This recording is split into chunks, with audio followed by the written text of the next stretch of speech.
Mumia poursuit son travail de journaliste. Régulièrement, par téléphone, il envoie une chronique à Prison Radio. Le 29 novembre dernier, il réagissait à l'élection de Donald Trump. The coming. The time has come. No longer need economic leaders choose political Ils arrivent. to their Le moment est legislative venu. Les leaders économiques n'ont plus à choisir leurs marionnettes politiques pour jouer dans les clips de campagne. Aujourd'hui, ils sont le pouvoir politique.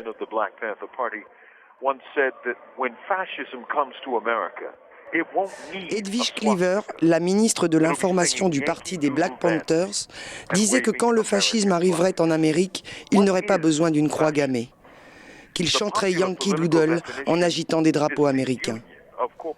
Qu'est-ce que le fascisme ? C'est l'union entre les pouvoirs économiques et l'État. C'est par peur et par ignorance que l'Amérique profonde a voté pour une nouvelle réalité politique, même si elle précipite le Parti républicain vers l'autodestruction.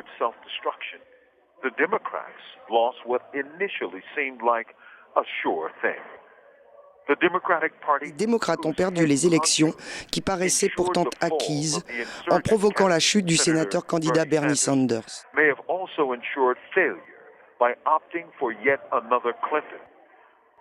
Ils ont opté pour Clinton, l'autre Clinton, et ont alors seulement réalisé l'impact qu'a eu l'accord de libre-échange d'Amérique du Nord, le NAFTA, pour les travailleurs.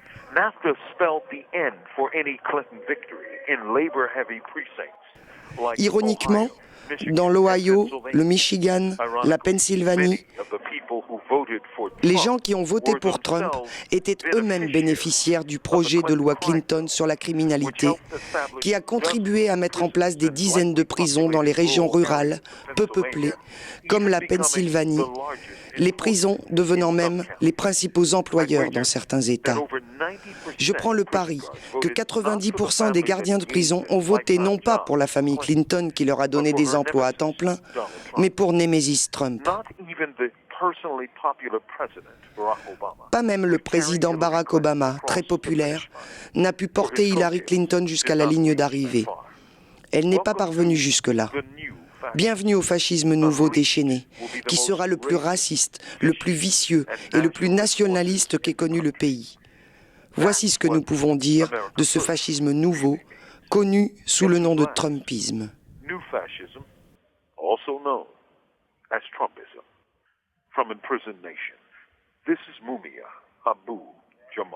Depuis sa prison, Mumia Abu-Jamal.